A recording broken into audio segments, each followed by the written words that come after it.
में धन आगमन का मार्ग खोल देगा, कर्ज से मुक्ति दिलाएगा। बहुत सारे लोग ऐसे होते हैं जिनका धन आगमन पूरी तरह बंद होता है, कर्ज बढ़ता ही रहता है, घर में रोग व्याधियां घर कर जाती हैं, दारिद्रता का निवास हो जाता है, मन अशांत होता है, कलह कलेश मची ही रहती है। ऐसी लोगों को श्री सूक्त का पाठ करना चाहिए और इस पाठ को श्रवण भी करना चाहिए। आज हमने इस दिव्य पाठ के 11 पाठ आपको श्रवण करने के लिए उपलब्ध कराए हैं। माता लक्ष्मी का, पराशक्ति का ध्यान करते हुए इन 11 पाठों को संपूर्ण श्रवण करिए, आपके जीवन में बदलाव देखने को मिलेगा। और यदि आप इस पाठ को करना शुरू कर देते हैं तो हर प्रकार की व्याधि, संकट, कलह कलेश से मुक्ति मिलेगी, कर्ज से मुक्ति मिलेगी, धन आगमन का मार्ग खुलेगा, रोग शांत होंगे और अपने आप ही बिगड़े कार्य बनने लगेंगे। चलिए सुनते हैं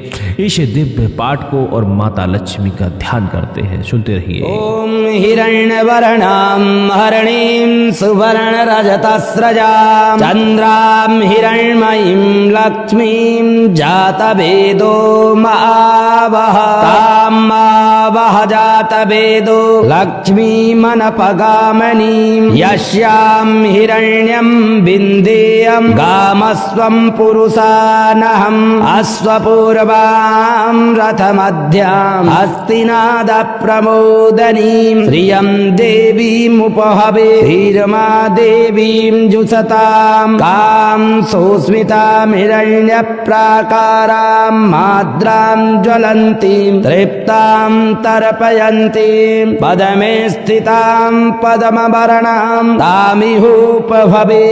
श्रियं चन्द्रां प्रभासां यथसा ज्वलन्तीं श्रियं लोके देवजुष्टामुदारां तां पद्मनीमीं शरणं प्रपद्ये अलक्ष्मीर्मे नश्यतां त्वां वृणे आदित्यभरणे तपसोऽधिजातो वनस्पतिस्तवृक्षोऽतबिल्वः तस्य फलानि तपसानुदन्तु यायन्तरायाश्च बाह्यलक्ष्मीः उपैतु मां देवसखः कीर्तिश्च मणिना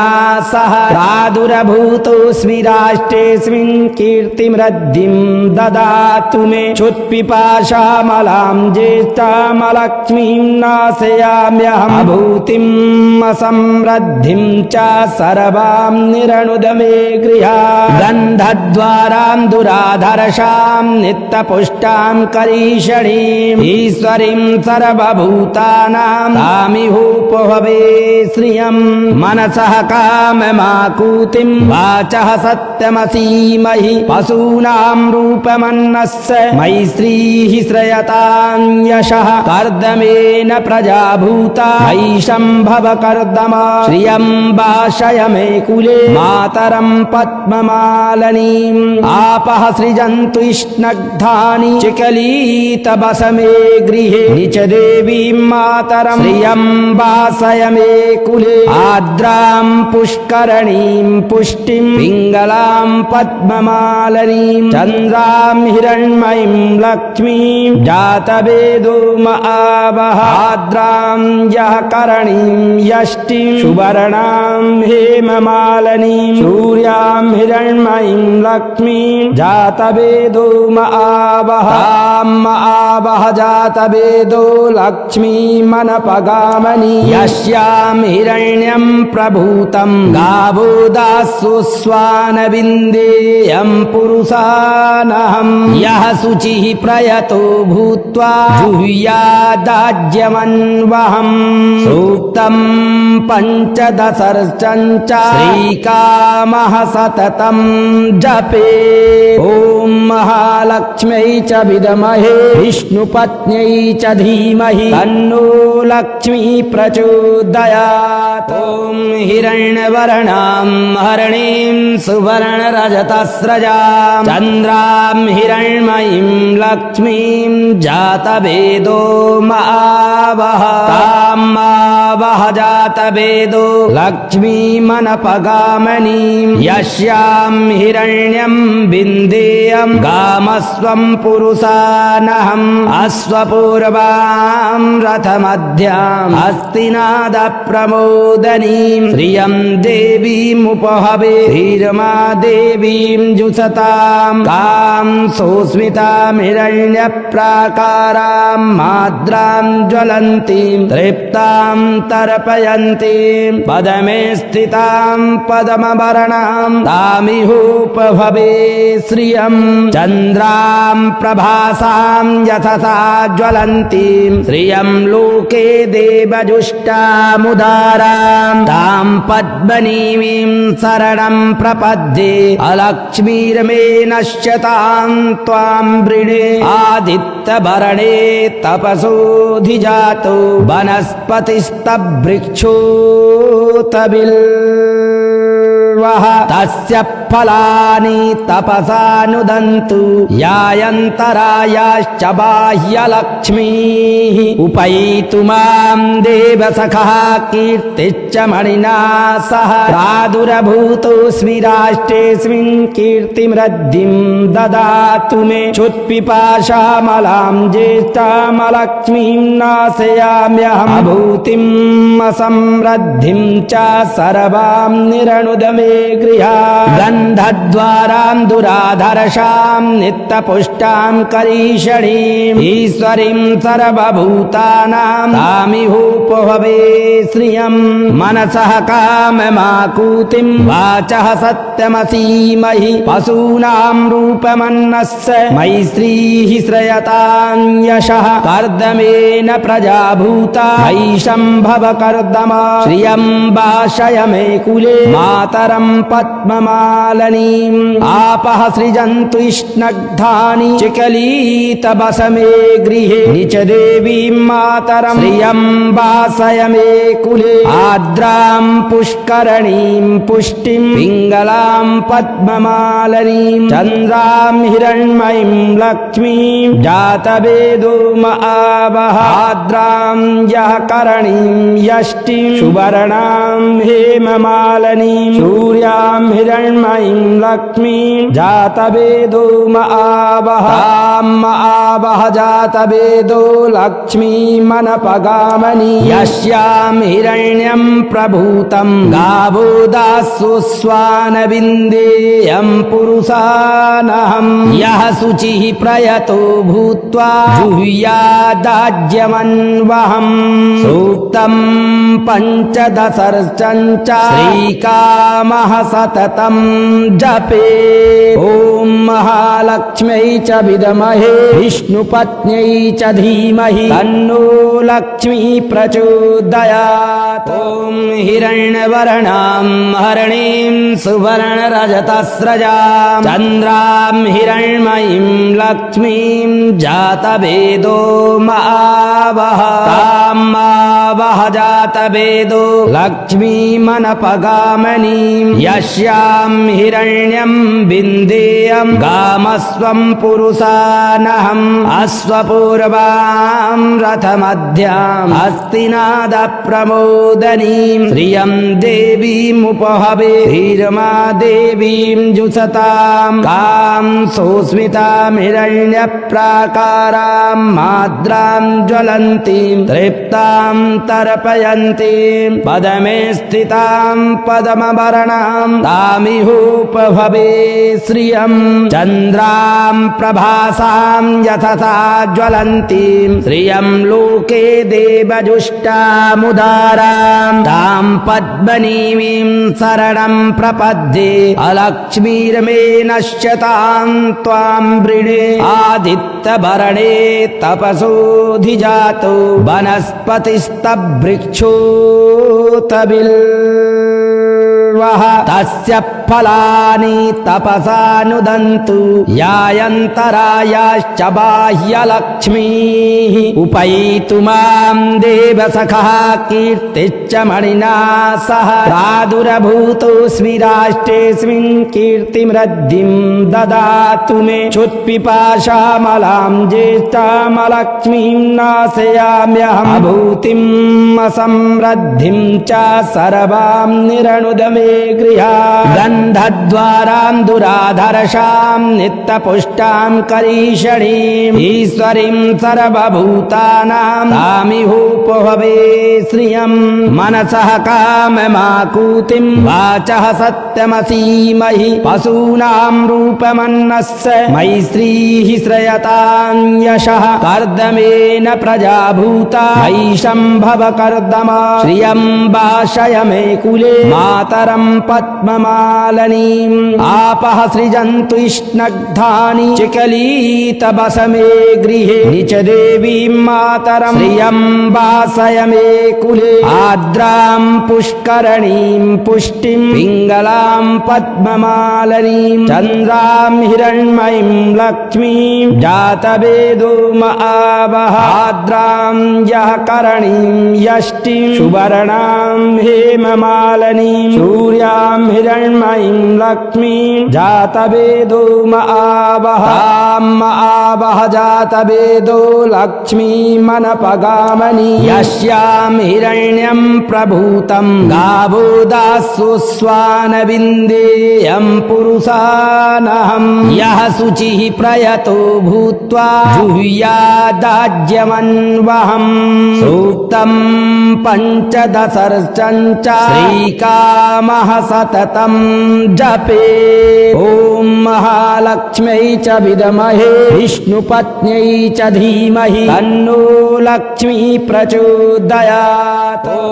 हिरण्यवर्णां हरिणीं सुवर्णरजतस्रजां चन्द्रां हिरण्मयीं लक्ष्मीं जातवेदो महावः तां महावः जातवेदो लक्ष्मीमनपगामनीं यस्यां हिरण्यं विन्देयं गामस्वं पुरुषानहम् अश्वपूर्वां रथमध्याम् हस्तिनादप्रमोदनीं श्रियं देवीमुपहवे धीरमा देवीं जुषतां कां सोस्मितां हिरण्यप्राकारां माद्रां ज्वलन्तीं तृप्तां तर्पयन्तीं पदमे स्थितां पद्मवर्णां तामिहोपभवे श्रियं चन्द्रां प्रभासां यशसा ज्वलन्तीं श्रियं लोके देवजुष्टामुदारां तां पद्मनीमीं शरणं प्रपद्ये अलक्ष्मीर्मे नश्यतां त्वां वृणे आदित्यभरणे तपसोऽधिजातो वनस्पतिस्तवृक्षोतबिल्वः तस्य फलानि तपसा नुदन्तु यायन्तरायाश्च बाह्यलक्ष्मीः उपैतु मां देवसखः कीर्तिश्च मणिना सह प्रादुरभूतोऽस्मि राष्ट्रेऽस्मिन् कीर्तिमृद्धिं ददातु मे क्षुत्पिपाशामलां ज्येष्ठामलक्ष्मीं नाशयाम्यहम् अभूतिम्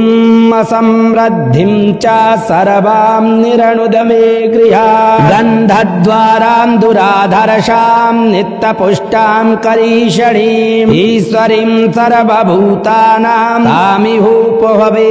श्रियम् मनसः काममाकूतिं वाचः सत्यमसीमहि पशूनां रूपमन्नस्य मयि श्रीः श्रयतां यशः कर्दमेन प्रजाभूता मयि सम्भव कर्दमा श्रियं वाशय मे कुले मातरं पद्ममालनीम् आपः सृजन्तु स्नग्धानि चिकलीतबस मे गृहे निच देवीं मातरं श्रियं वासय मे कुले आद्रां पुष्करणीं पुष्टिं पिङ्गलां पद्ममालनीं चन्द्रां हिरण्मयीं लक्ष्मीं जातवेदो महावः आद्रां यः करणीं यष्टिं सुवर्णां हेममालनीं सूर्यां हिरण्मयीं लक्ष्मीं जातवेदो महावः तां महावः जातवेदो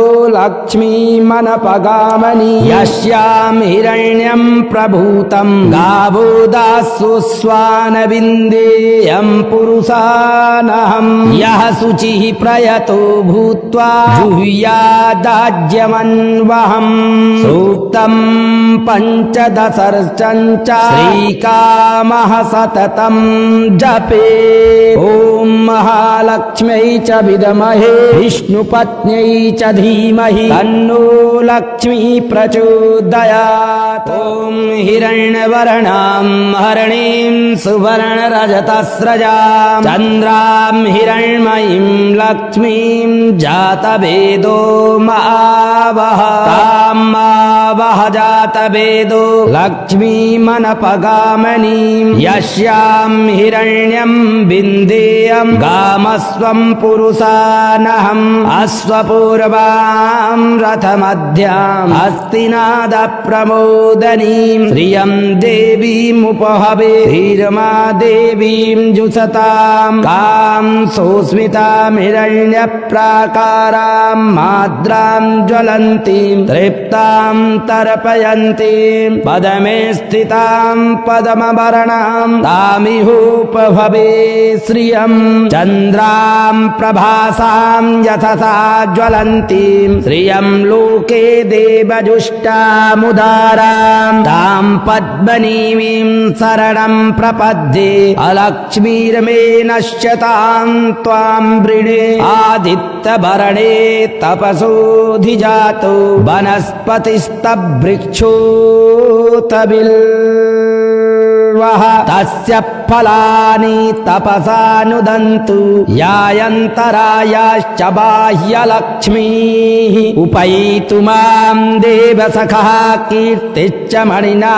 सह प्रादुरभूतोऽस्मि राष्ट्रेऽस्मिन् कीर्तिमृद्धिं ददातु मे क्षुत्पिपाशामलां ज्येष्ठामलक्ष्मीं नाशयाम्यहम् अभूतिम् असमृद्धिं च सर्वां निरनुद मे गृहा गन्धद्वारां दुराधर्षां नित्यपुष्टां करीषणीम् ईश्वरीं सर्वभूतानां तामिहोपभवे श्रियं मनसः काममाकूतिं वाचः सत्यमसीमहि पशूनां रूपमन्नस्य मयि श्रीः श्रयतां यशः कर्दमेन प्रजाभूता मयि सम्भव कर्दमा श्रियं भाषय मे कुले मातरं पद्ममालनीम् आपः सृजन्तु स्नग्धानि चिकलीतबस मे गृहे निच देवीं मातरं श्रियं वासय मे कुले आद्रां पुष्करणीं पुष्टिं पिङ्गलां पद्ममालनीं चन्द्रां हिरण्मयीं लक्ष्मीं जातवेदो महावः आद्रां यः करणीं यष्टिं सुवर्णां हेममालनीं सूर्यां हिरण्मयीं लक्ष्मीं जातवेदो महावः तां महावः जातवेदो लक्ष्मीमनपगामनि यस्यां हिरण्यं प्रभूतं गावो दास्सु स्वानविन्देयं पुरुषानहं यः शुचिः प्रयतो भूत्वा जुह्यादाज्यमन्वहं सूक्तं पञ्चदशर्चं च श्रीकामः सततं जपे ॐ महालक्ष्म्यै च विद्महे विष्णुपत्न्यै च धीमहि तन्नो लक्ष्मी प्रचोदयात् ॐ हिरण्यवर्णां हरणीं सुवर्णरजतस्रजां चन्द्रां हिरण्मयीं लक्ष्मीं जातवेदो महावः तां महावः जातवेदो लक्ष्मीमनपगामनीं यस्यां हिरण्यं विन्देयं गामस्वं पुरुषानहम् अश्वपूर्वां रथमध्याम् हस्तिनादप्रमोदनीं श्रियं देवीमुपहवे धीरमा देवीं जुषतां कां सुस्मितां हिरण्यप्राकारां माद्रां ज्वलन्तीं तृप्तां तर्पयन्तीं पदमे स्थितां पद्मवर्णां तामिहोपभवे श्रियं चन्द्रां प्रभासां यथसा ज्वलन्तीं श्रियं लोके देवजुष्टामुदारां तां पद्मनीमीं शरणं प्रपद्ये अलक्ष्मीर्मे नश्यतां त्वां वृणे आदित्यभरणे तपसोऽधिजातो वनस्पतिस्तवृक्षोऽतबिल्वः तस्य फलानि तपसानुदन्तु यायन्तरायाश्च बाह्यलक्ष्मीः उपैतु मां देवसखः कीर्तिश्च मणिना सह प्रादुरभूतोऽस्मि राष्ट्रेऽस्मिन् कीर्तिमृद्धिं ददातु मे क्षुत्पिपाशामलां ज्येष्ठामलक्ष्मीं नाशयाम्यहम् अभूतिम्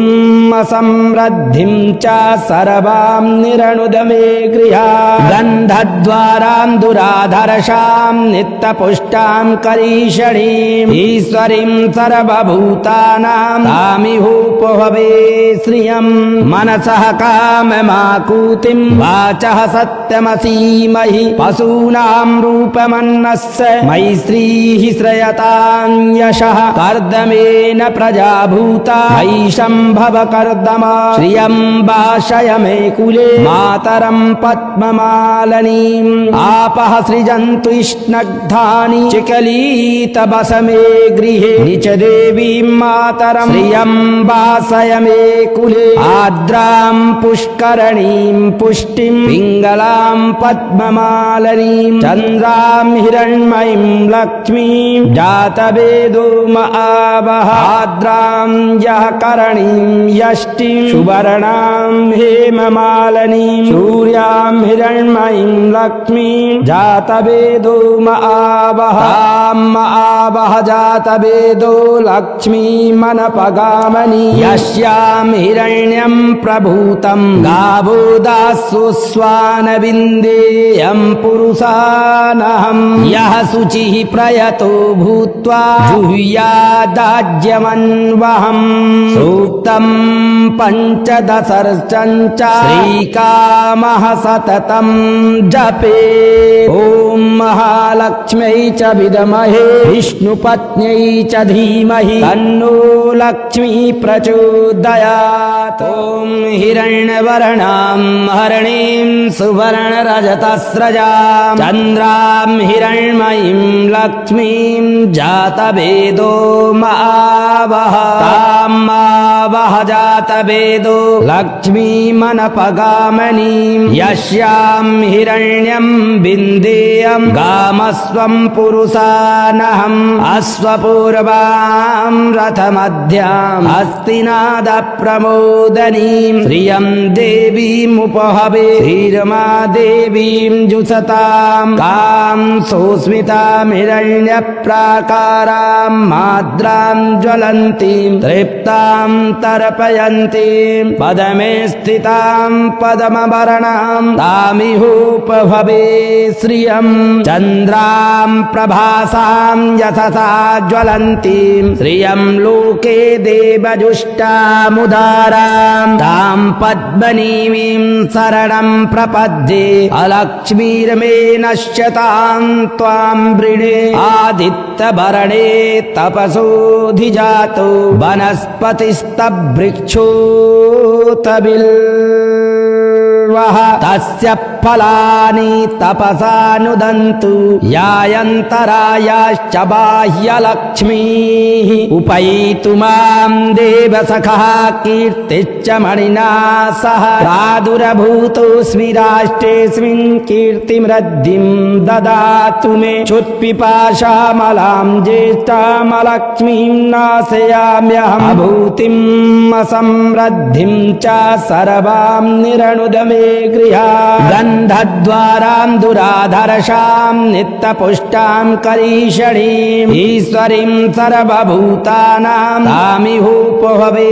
श्रियम् मनसः काममाकूतिं वाचः सत्यमसीमहि पशूनां रूपमन्नस्य मयि श्रीः श्रयतां यशः कर्दमेन प्रजाभूता मयि सम्भव कर्दमा श्रियं वाशय मे कुले मातरं पद्ममालनीम् आपः सृजन्तु स्नग्धानि चिकलीतबसमे गृहे निच देवीं मातरं श्रियं वासय मे कुले आर्द्रां पुष्करणीं पुष्टिं पिङ्गलां पद्ममालनीं चन्द्रां हिरण्मयीं लक्ष्मीं जातवेदो महावः आर्द्रां यः करणीं यष्टिं सुवर्णां हेममालनीं सूर्यां हिरण्मयीं लक्ष्मीं जातवेदो महावः तां महावः जातवेदो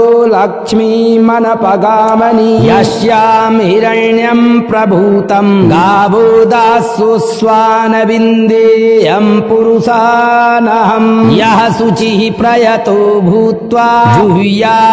जुह्यादाज्यमन्वहं सूक्तं पञ्चदशर्चं च श्रीकामः सततं जपे ॐ महालक्ष्म्यै च विद्महे विष्णुपत्न्यै च धीमहि तन्नो लक्ष्मी प्रचोदयात् ॐ हिरण्यवर्णां हरणीं सुवर्णरजतस्रजां चन्द्रां हिरण्मयीं लक्ष्मीं जातवेदो महावः तां महावः जातवेदो लक्ष्मीमनपगामनीं यस्यां हिरण्यं विन्देयं गामस्वं पुरुषानहम् अश्वपूर्वां रथमध्याम् हस्तिनादप्रमोदनीं श्रियं देवीमुपहवे धीरमा देवीं जुषतां कां सोऽस्मितां हिरण्यप्राकारां माद्रां ज्वलन्तीं तृप्तां तर्पयन्तीं पदमे स्थितां पद्मवर्णां तामिहोपभवे श्रियं चन्द्रां प्रभासां यशसा ज्वलन्तीं श्रियं लोके देवजुष्टामुदारां तां पद्मनीमीं शरणं प्रपद्ये अलक्ष्मीर्मे नश्यतां त्वां वृणे आदित्यभरणे तपसोऽधिजातो वनस्पतिस्तवृक्षोतबिल्वः तस्य फलानि तपसानुदन्तु यायन्तरायाश्च बाह्यलक्ष्मीः उपैतु मां देवसखः कीर्तिश्च मणिना सह प्रादुरभूतोऽस्मि राष्ट्रेऽस्मिन् कीर्तिमृद्धिं ददातु मे चुत्पिपाशामलां ज्येष्ठामलक्ष्मीं नाशयाम्यहम् अभूतिम् असमृद्धिं च सर्वां निरनुद मे गृहा गन्धद्वारां दुराधर्षां नित्यपुष्टां करीषणीम् ईश्वरीं सर्वभूतानां तामिहोपभवे श्रियम् मनसः काममाकूतिं वाचः सत्यमसीमहि पशूनां रूपमन्नस्य मयि श्रीः श्रयतां यशः कर्दमेन प्रजाभूता मयि सम्भव कर्दमा श्रियं वाशय मे कुले मातरं पद्ममालनीम् आपः सृजन्तु स्नग्धानि चिकलीतबसमे गृहे निच देवीं मातरं श्रियं वासय मे कुले आर्द्रां पुष्करणीं पुष्टिं पिङ्गलां पद्ममालनीं चन्द्रां हिरण्मयीं लक्ष्मीं जातवेदो महावः आर्द्रां यः करणीं यष्टिं सुवर्णां हेममालनीं सूर्यां हिरण्मयीं लक्ष्मीं जातवेदो महावः तां महावः जातवेदो लक्ष्मीमनपगामनि यस्यां हिरण्यं प्रभूतं गावो दास्सु स्वानविन्देयं पुरुषानहं यः शुचिः प्रयतो भूत्वा जुह्यादाज्यमन्वहं सूक्तं पञ्चदशर्चं च श्रीकामः नामः सततं जपे। ॐ महालक्ष्म्यै च विद्महे विष्णुपत्न्यै च धीमहि तन्नो लक्ष्मी प्रचोदयात्। ॐ हिरण्यवर्णां हरिणीं सुवर्णरजतस्रजां चन्द्रां हिरण्मयीं लक्ष्मीं जातवेदो महावः। तां मावः जातवेदो लक्ष्मीमनपगामिनीं यस्यां हिरण्यं विन्देयं गामस्वं पुरुषानहम् अश्वपूर्वां रथमध्यां हस्तिनादप्रमोदनीं श्रियं देवीमुपहवे श्रीरमा देवीं जुषतां कां सुस्मितां हिरण्यप्राकारां माद्रां ज्वलन्तीं तृप्तां तर्पयन्तीं पदमे स्थितां पद्मवर्णां तामिहोपभवे श्रियं चन्द्रां प्रभासां यशसा ज्वलन्तीं श्रियं लोके देवजुष्टामुदारां तां पद्मनीमीं शरणं प्रपद्ये अलक्ष्मीर्मे नश्यतां त्वां वृणे आदित्यवर्णे तपसोऽधिजातो वनस्पतिस्तवृक्षोऽतबिल्वः तस्य फलानि तपसानुदन्तु यायन्तरायाश्च बाह्यलक्ष्मीः उपैतु मां देवसखः कीर्तिश्च मणिना सह प्रादुरभूतोऽस्मि राष्ट्रेऽस्मिन् कीर्तिमृद्धिं ददातु मे चुत्पिपाशामलां ज्येष्ठामलक्ष्मीं नाशयाम्यहम् अभूतिम् असमृद्धिं च सर्वां निरनुद मे गृहा गन्धद्वारां दुराधर्षां नित्यपुष्टां करीषणीम् ईश्वरीं सर्वभूतानां तामिहोपहवे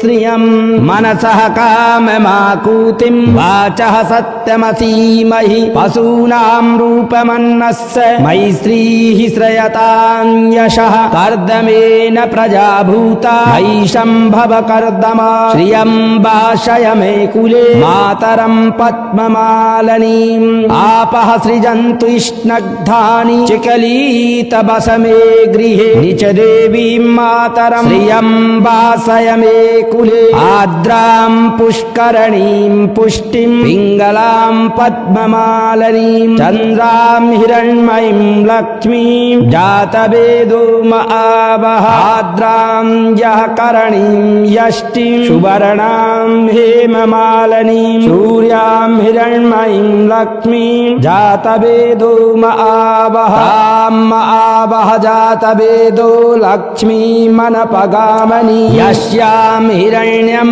प्रभूतं गावो दास्सु स्वानविन्देयं पुरुषानहम् यः शुचिः प्रयतो भूत्वा जुह्यादाज्यमन्वहम् सूक्तं पञ्चदशर्चं च श्रीकामः सततं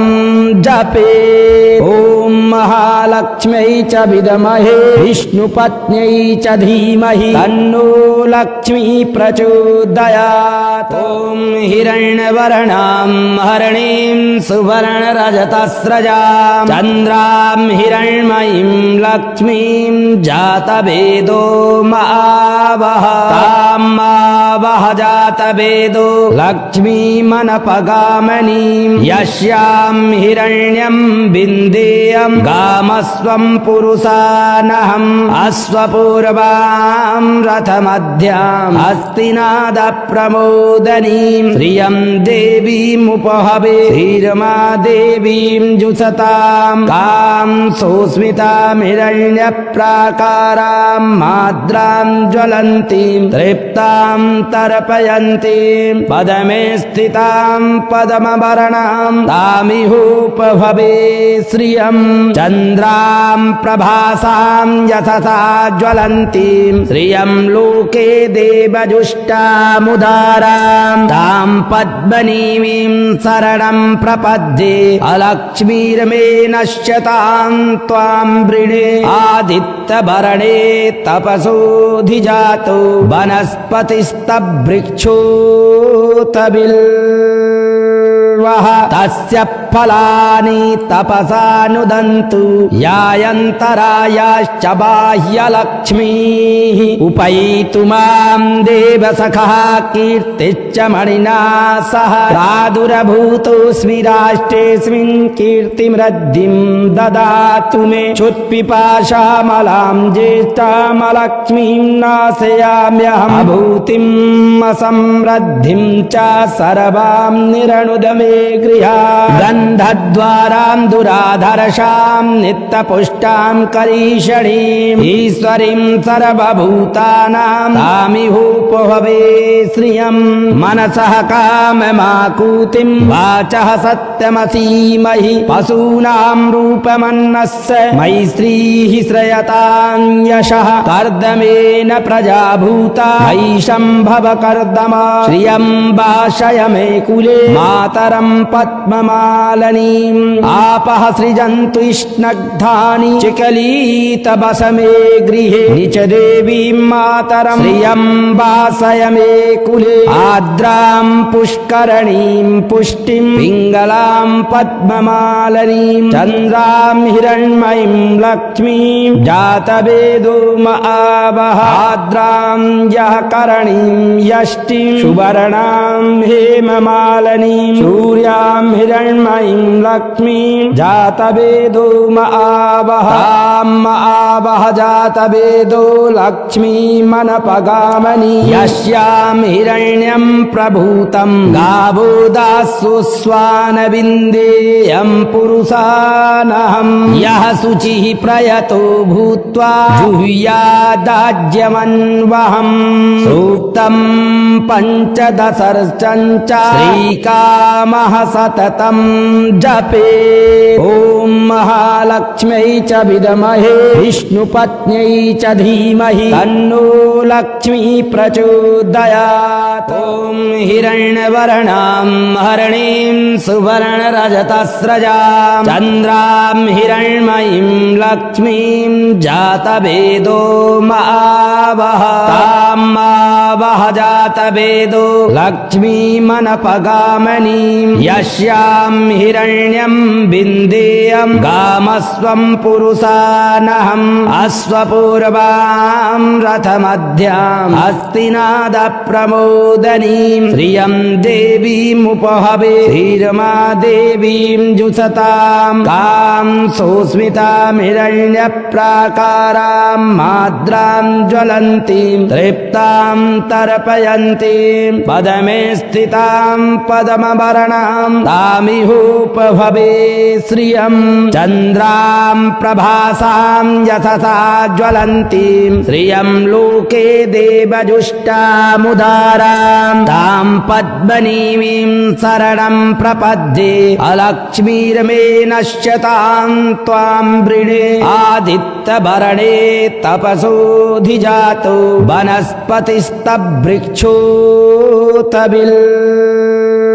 वनस्पतिस्तवृक्षोतबिल्वः तस्य फलानि तपसानुदन्तु यायन्तरायाश्च बाह्यलक्ष्मीः उपैतु मां देवसखः कीर्तिश्च मणिना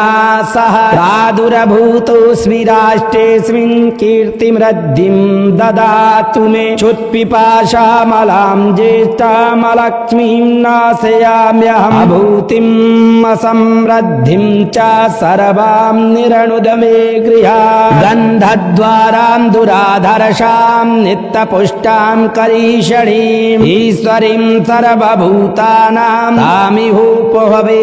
श्रियम् मनसः काममाकूतिं वाचः सत्यमसीमहि पशूनां रूपमन्नस्य मयि श्रीः श्रयतां यशः कर्दमेन प्रजाभूता मयि सम्भव कर्दमा श्रियं वाशय मे कुले मातरं पद्ममा मालनीम् आपः सृजन्तु स्नग्धानि चिकलीतबसमे गृहे निच देवीं मातरम् श्रियं वासय मे कुले आर्द्रां पुष्करणीं पुष्टिं पिङ्गलां पद्ममालनीं चन्द्रां हिरण्मयीं लक्ष्मीं जातवेदो महावः आर्द्रां यः करणीं यष्टिं सुवर्णां हेममालनीं सूर्यां हिरण्मयीं लक्ष्मीं जातवेदो महावः तां महावः जातवेदो लक्ष्मीमनपगामनि